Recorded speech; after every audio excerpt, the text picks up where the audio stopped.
somehow or another, that train had to stop and recognize that it didn't have the necessary resources on it that it would to sustain itself in a manner in which they was used to partying. So, but they came back and they picked up women, and then they had to stop again another 10 or 5 years later and realized that they didn't have any party on that train, any substance, any culture, and and so they had to stop training, come back again, and get young BIPOC people, right, in participation. But there's always an ebb and flow with those who have always started out and got to the head of the pack always first, right? So now, as we was talking about this just a minute ago, so who controls the money now, right, in the flow, in the way things go? And so, and when I hear these kinds of things that Fawn and bringing down, it's not that technology is not useful. I think that when we start talking about some of these iterations of the culture of technology, then we start looking at something totally different, right? We start looking at how do we engage a society that has left us behind? How do we catch up? I mean, look how long it took us to get this whole cable of being able to get online, and being able to get on the computer, have access to it in our community, all these things. And so what really are we talking about, though? Are we talking about technology? Or are we talking about a society trying to participate with technology? Or are we talking about that latest view around how technology can be brought to civic or civil or social realities, how they are going to help us navigate and perform things that the human experience couldn't perform? So I think it's a rather interesting conversation. But I don't know exactly where y'all want to go with that, but I think that we have the innovation around us to begin to build upon that experience. I agree with what you're saying. I think, to me, especially being in it so long, I think that was the other part. That's being in it, right? But to what you're saying, and he was saying this earlier too about this, because if you started with mainframes, there was a lot of people that actually started and in technology, but nobody was calling it in that context. But they started, they learned a lot of things, and then that never got passed on. And there was people in our community, and that's important because you look at the movie Hidden Figures, and you look at the colored computers. That was just an analog version of what a digital computer. They were still doing the work. The answers were the same. The answers they got were the same as they got off that IBM mainframe. It's just that they were doing it with their head, and we didn't. And most people didn't even know that they even existed. And to that point, at that point, who are you leaving behind? You're not there. They've been waiting, and that's what I used to tell young black people when I would meet them. I go, I told them how long I've been working in Silicon Valley, and they go, I've been waiting for you to come. And then they look at me, and I go, and then to that point, I'd say that, and then I'd sit down and have a conversation with them, and they'd have a degree or whatever, and there was nothing behind them. They did not comprehend anything. They were so glad to be there, and it's like they need you here. There is no glad to be here. You need to know your worth before you come in the door. To that point, so Micah gets a PhD in nanotechnology, and I had met Drexler, and the person who is really the father of that. I met him in '83 at an L5 conference, and I told him, I said, a lot of this was theoretical at the time. We were doing the math at a Los Altos church, trying to figure out if that math was, if there was even possible to do what he was suggesting in his books. And then Micah goes, I don't even want to do that. I don't want to do that. And I go, what do you mean you don't want to do that? And he goes, I want to do AR, VR video game and then build it for scholarships. So I wanted to choke him. I didn't. Because I thought, you got a degree in something that was, it was theoretical. It wasn't even a way to get a degree in that. I said, and you have this, and now you're saying you don't want to do it. And he says, but I said, what you do want to do is needed, but it's going to be really complicated to do. And I said, the back end part of it is what's going to be the real catch part. So I've been working with him since 2017 on building this company based on and he wanted to do it because he got in so much debt. How do we allow young black people to go to school and then have to have all that debt? Is there another way for them to be able to do that? And so that's kind of how we got started. I've been on Shark Tank with him on the Shark Tank auditions when they came here to try to get him on there. We've talked to Niantic, the people that made Pokemon Go. We've talked to them twice and been in the running for their, quote unquote diversity scholarship thing that they had for like BIPOC companies. So I agree with what you're saying. I think the problem area is even the people that have been in it before haven't had access to the new people that are coming in. And so we can really talk to them and explain to them. Nobody in Silicon Valley is your friend. I've worked at Apple. I've worked around Steve Jobs when he was at Next, and then at Apple, and so I've been in with a lot of those people. Those people are okay, but most of them people have no black friends. They don't know any black people. They don't even know how to deal with you. And so if you don't come in with a sense of who you are as a person, then you're not going to do very well. Yeah, and I think that this is such a difficult not a difficult one, but it almost seems like it's so simplistic. And it seems like it's divided up into two types of conversations. One is the socialized aspect of our society in which we exist in that construct called capitalism, right? Right. And then on the other side of that, you have people who are trying to somehow or another navigate and be free within a construct that they were freed in. In other words, so there were people controlling the construct, and then there were people who were freed into the construct. Now, and then you got these people who have their hand on an advancement. It's really difficult, no matter what line we decide to have this conversation in. This conversation you can look in any direction in this society, and this conversation can be had, okay? Because we're constantly in a position to be playing catch-up because somebody like Massa or somebody controls the complexity or the framework or the construct itself. Right. So now, if we live in a society where the society never was designed for us to participate in, the question is, are we approaching this thing in the right discipline?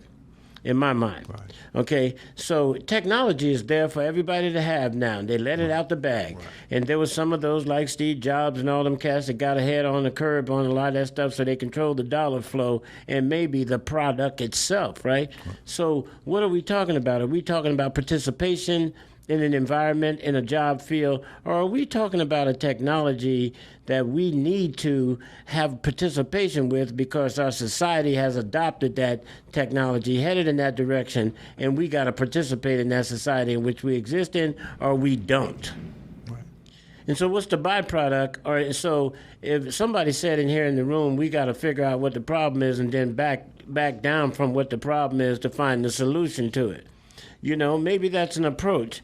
But the question still remains is the conversation about technology so far afield to where we lose the aspect of the dialogue around the human aspect of our involvement in a society that's already rejecting us? And what makes technology not attractive to us as a people? Right? Well, why? Because they haven't heard that they've heard us already and that we are resistant to participate in a society that doesn't want to acknowledge us and participate with us? Is that the foundation of some of these issues and problems when it comes to technology? Or does technology have to be addressed in a totally different demeanor? Does that demeanor have to look at it in such a way to where that demeanor goes, that's a necessary survival skill for me, okay? That's something that's going to help me eat better. Okay, so it's a tool that I can use to navigate my life. So I think that when we start framing how we go about approaching technology and our involvement with it, I think we got to associate it more in a more practical reality of the participation of it in our lives and to advance the quality of our lives. And I'm starting to see and recognize how so many people are starting to look at technology and trying to use technology to address the social woes that we have. Okay? And so, but still, I have this question as somebody that's been on this planet a little bit long and watched this stuff come. You remember when we had the big telephones? You know, I mean, Motorola was something else at the time. Wasn't it? Yeah. You know, the BMWs, boy, had that big old telephone, right? Yeah. You know, but when I think about it, man, I'm trying to get my head around what really is the conversation to be had when it comes to the BIPOC community and technology. Is it a necessity for us to do so, to participate? Is it just the economic realities of our growth and gain in our society? Or is it something that we could do without? We never talk about the question that we're always looking at technology and going, should we be participating? I mean, here at technology, we should be. The question still remains is, should we or should we not be participating with technology? You know, but that's a conversation maybe to be had another time, but here we are on a technology. But anyway. No, that's a whole nother conversation. But I agree with what you're saying, because really what you're doing is drawing it to the essence of what it is. Technology, in some of these technologies have been around for a long time, so it's not technology in itself. But I agree, and capitalism is the Russians have technology too. They weren't always as bought into the capital system as what we see now. But so their approach to technology was completely different. And to that point, we do need to look at, and even in Europe, they do have a social structure of how they want to bring technology in so that the people benefit. And actually early on, before the tech companies got in it, most major cities were going to offer free internet service in the core of their urban areas, so that because they knew if people didn't, the digital divide was already starting in the 80s. And so what they had planned to do was that in San Jose and San Francisco, they would automatically, so companies would come there because you would get free internet. It would be like a utility.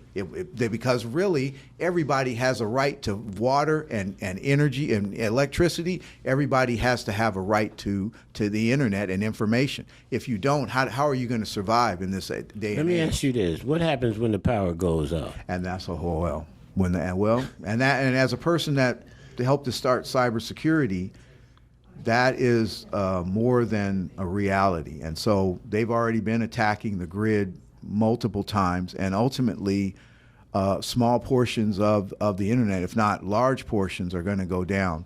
And when the power goes out, you have a whole nother level of problem, because there's no guarantee that when it comes back up that everybody is going to be where they were before. And this goes to the COVID. Right. If you look at COVID in some ways did that, even though it didn't take out the internet or the other stuff, but it changed us in such a way that people started to see their shortcomings. Because now if you didn't have a kind of job that could be remote, so now you're in the middle of the pandemic. You got to go work. You're not able to sit at home and be remote from your job if you don't have a computer type job. Right. And to that point, even some of those people, look at the kids at school. You talking about a digital divide. There was kids that were staying in hotels trying to get access to the Wi-Fi so they could do their schoolwork, because they didn't have that. Some kids didn't even have that at home, and the schools weren't prepared to do that. And a Chromebook is not a real device that'll allow you to do all the things a student needs to do. Most of those devices were designed for, and this goes back to what you were saying, when they came up with a Chromebook was designed for Google to get people on the internet. It wasn't designed for it to run Microsoft Office. It wasn't designed for it to do, and it wasn't even designed for it to do Google's Google Docs. It was designed for something specific. Amazon, all of Amazon's devices are designed to sell products. Hey man, what's all this bullshit going down? And so we do, and to that point, all people need to sit back and ask themselves, how are they being a part of this system? Because the system is already deciding how you're going to be a part of it. You're going to have to ask yourself, is this how you want to be used? Yeah, and I think that's really where it boils down to. So is technology itself it's like the conversation about the gun. Should people have X, Y, Z types of guns? And the response comes back and it says, well, it's not the gun, it's the person with it, right? Technology in the hands of the human experience. Is it a good thing or a bad thing? Is it helping us or hurting us? Depends on who's controlling the Yeah. And then what's the value from the human standpoint of it? If we were to arrive to technology and we was to look at that button that we walked up to it and we looked at that button and we said, if we push this button, it'll change our lives. What would make the human experience decide that it should push that button? Because they want life change as a condition? But how do we associate that life change or that conditional change as an advancement in our lives? How does it address that internal aspect of the need that we really have? And that need is to somehow or another be needed or have a sense of I'm okay. When we exist in a society that constantly reinforces the fact that we're not okay. How does technology help me do that? How does the technology help me advance my position in this society to where, and this is where I also have a bridge point that here too, is that do I need to be validated in my existence by the very people who have hurt me? Do I need that validation from them? Or do somewhere along the line, what reinforces the fact that I'm okay in this society? Is technology that? Is technology even the playing field for me? And if if it could answer those questions, and you can show me where technology is changing my condition in this society, then I will support the fact that technology is, and it's not that I don't support technology. I use telephones, I use computers, I love cars that got computers in them. I fly, I fish, I jump, all that old kind of stuff. So the better gun that I have with a computer on it will maybe help me to walk less to kill something. They go on, bullet, leave, go and do what you got to do, right? But it's still that question in my mind about the relationship between the human experience and the technology. And if this conversation isn't about that, I get it. But on the other side of it, I like to be a little bit more dynamic in my approach to these dots, not so sterile, not so much that because X, Y, Z connects to X or to Y or whatever the case is, that's the conversation. The conversation for me was relevant is my human experience with technology and technology's experience with my human. That's a very good, I've been in this a long time. I don't know. I mean, I got views on that. But what I'll say for everybody is we all at different age groups and genders, so people are going to have to ask themselves, how do they want to live with this stuff and how they're going to choose? Because the people that control it, having worked on the other side of the industry and looking at what DevOps is and what you can do with the technology, what Facebook is already doing, what Amazon is already doing in invading your space and your privacy and telling you that it's not going to be used in any other kind of way and constantly grabbing from your environment. Because right now, Alexa, inside, I think it was June 8th, that if you didn't cut it off, if you didn't go inside and do anything, it was automatically going to stay on and record. And so, and because they need to get that information, because he was right in that it's training itself. It's learning the machine learning models. Yeah. It's constantly educating itself and doing stuff. Digital intelligence. But having said that, what does that really mean? Because there was that little girl that asked Alexa a question, and she came back with some rape and murder answer to the girl or something. And her parents were like freaked out. It's a machine. And when I learned the machine from back with the punch cards, it was garbage in, garbage out.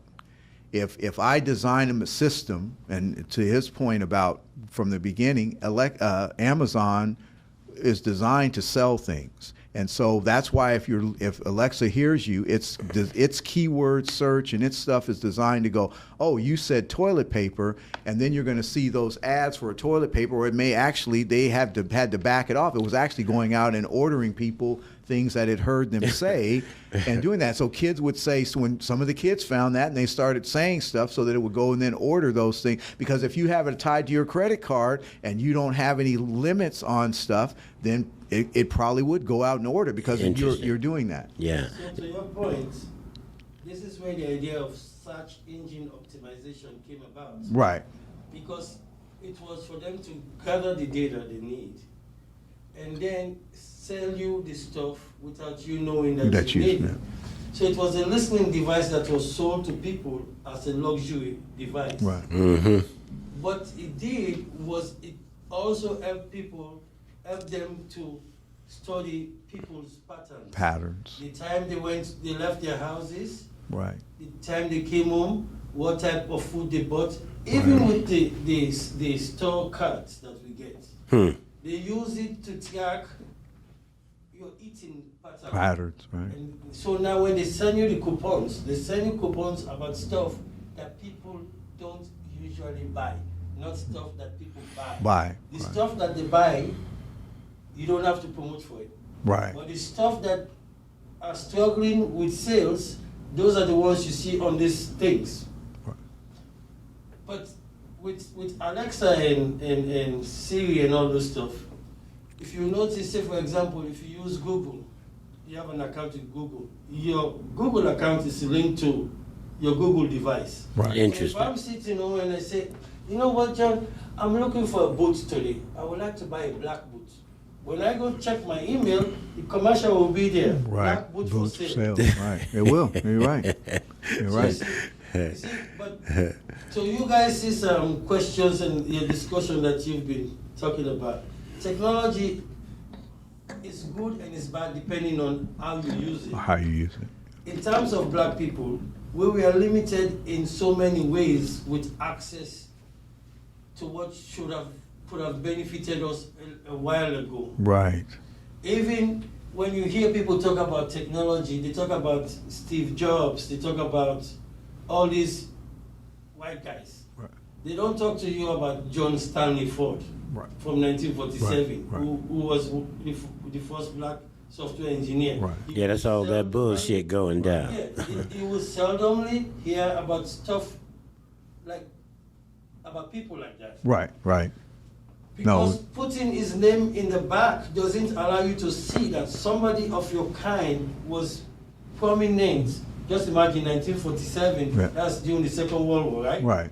So it doesn't allow you to see that somebody like yourself was prominent in the development of companies like IBM since its inception. Right. So what they did, they sold the story of the white guy, Yeah, there you go. All this bullshit going down. So that is it. But with what I'm looking at, with all that we know and we have access to, our goal should be to bring people of our own and give them access, or even if we can't afford the access to everybody, we'll give them an idea as to where to get that access. So that way they have a fighting chance. Right. And I think that when you build on the premise of my ideology or my thought, that may not be a bad approach, because if one needs to be liberated, or if one needs to rebel, if one needs to fight back, if one needs to be self-sustaining, and then you approach a technology versus somebody that's not needing those things, just wants greed, just wants money, just wants wealth, and they want a better TV or that they can sell something, and then they get out there because they got the money to invest in it and all that kind of stuff. That's a totally different approach to something that, like a gun. You know what I'm saying? Oh, I want a gun just to kill somebody. Well, somebody might want a gun to eat, So I think as we sieve this down, what I'm hearing that was said there was that if it's about the need, okay, and utilizing technology to address the need. Okay, and I think that offers a totally different approach, and a totally different view of why we should approach it. Right. But when I think about the way technology is going today, it may look good. And I liken this to my truck, right? Ford did real well in making pickup trucks. Right. And Ford designed and made my truck for me, and I was really happy about it. It was pretty and black and big and did all them things. But usually when I think about a truck, right, I think about a truck as a utility, right? Right. And so when somebody's on the road, on the side of the road, stranded or knocked down or broke down, damn, I got a truck. Come on, I can either tow you, I can give you a jump, right? Right. But not today. You use your truck today, that pretty beautiful, nice technology truck, and you use that truck to help somebody today, let me tell you something, your ass will be stranded. Right. Right. Because your truck ain't going to work no more. Right. You know, all the electrical stuff go crazy, all that shit. So so if that's the epitome or an example of what technology is going, where it's going, and that is, it ain't going to help nobody but you who driving it. Right? But you can't stop with it and go, hey, my brother, put your charge on to this one because it'll help you get along the road too. Instead, it's saying, nah, hell no, this is just for you. And you go. So anyway, that's just, I know it's kind of an extreme reach for that. There's a lot of validity to what you're saying because it has become that now. Yeah. I mean, there's a group now that's fighting the government and them that you can't take this apart. You can't even change the battery in these anymore. Now they've locked them up so that all of the things that you used to have access to that you could have kept it going so that you didn't have to keep buying it from them. They done locked it all up so that now you can't do any of that. See, you know where it's going. Yeah. So that's the point. Right. But okay, here's a reasonable, rational understanding of what technology, as we conclude. You know, man, in this day and age, I think that anything, as I said earlier, relevant to your advancement in a society or in terms of what your need is in that demographic, it's going to have a unique interpretation of what that tool and how that tool in that instrument is being used. Mm-hmm. You know, I think that if it's approached with the essence of capitalism, it's going to have a biasness because we exist in a construct that has a biasness toward us as a collective people. So, and I don't know how relevant that minds to other people who got money, who want money, all that shit. That may be good, but when you go into a room full of 20, I remember go over that high school across over there, and there was 20 young black kids in that room, and I was trying to recruit them for coding. And out of the 20 people in that room, I asked, how many of y'all would be interested in going into the field of doing computer work and coding? And not one of those 20 people raised their hand. Wow. And I asked this question. I said, how many of y'all use technology? None of them raised their hand, but almost 14 of them had phones that had technology on it. So somehow or another, they didn't relate technology to the instrument in which they was having. They had in their hand. And this is the point I'm making here. It's like somehow or another, the communication reality about the approach to a tool is deceived or altered based on the need. Right. Or the approach in terms of how you're interpreting that or creating that or whatever. Right. So, and for me, if we constantly get locked into the socialized aspect of receiving any content, meaning that we look at it in a sense because we've been victimized some kind of way and we're using it to somehow or another help us socialize or become more involved in a society that doesn't want us involved in it, right? It becomes a totally different scaling. It just, I don't like to have to, when we exist in a capitalist society, it's real difficult when you have to go sell socialism. It is not conducive to a healthy outcome. Right. You know, so, but then what do we go with people who are down on their luck? What do we go do? Tell, who have been abused and traumatized and put down. And what do we go to them and tell them that you should consider money as a solution to your problem? So how do we begin this dialogue that says technology can be a solution to some of our problems in terms of the societal adjustments that we have to, in terms of what we have to address in our society? Or is that even relevant today? I would probably say it's not as relevant because we don't control it. And we don't even have, when you look at it, we don't control any cable. This goes back to broadcast, television, and radio.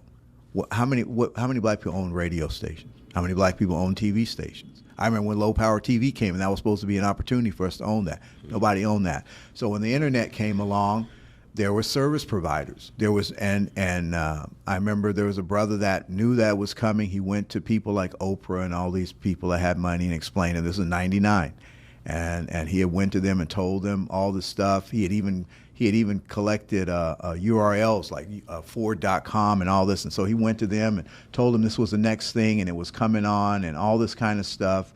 And they didn't understand what he was saying, and they didn't even listen to him. And they really kind of laughed at him, and they couldn't comprehend what he was saying. They didn't understand really, even though they were using stuff, but they could see it that way, and so they wouldn't give him any money. And at the end, he said, "Look, you could buy these URLs for $100,000. He said these people are going to have them because you can't, once you get them.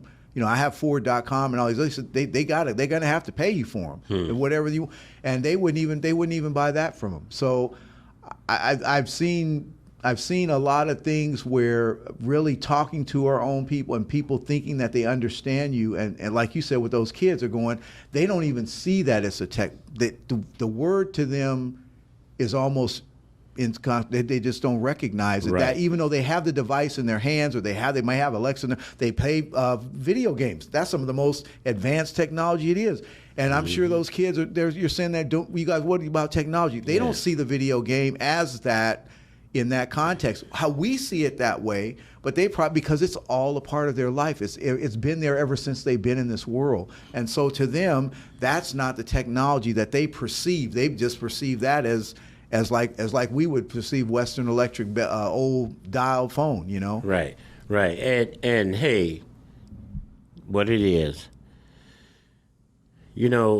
society is a wonderful place in which we exist in, folks, and we do appreciate y'all taking a moment to listen to Black Beat as a podcast where we're unapologetically black, where we speak about the things that trouble our community, that engages our community, and that loves our community.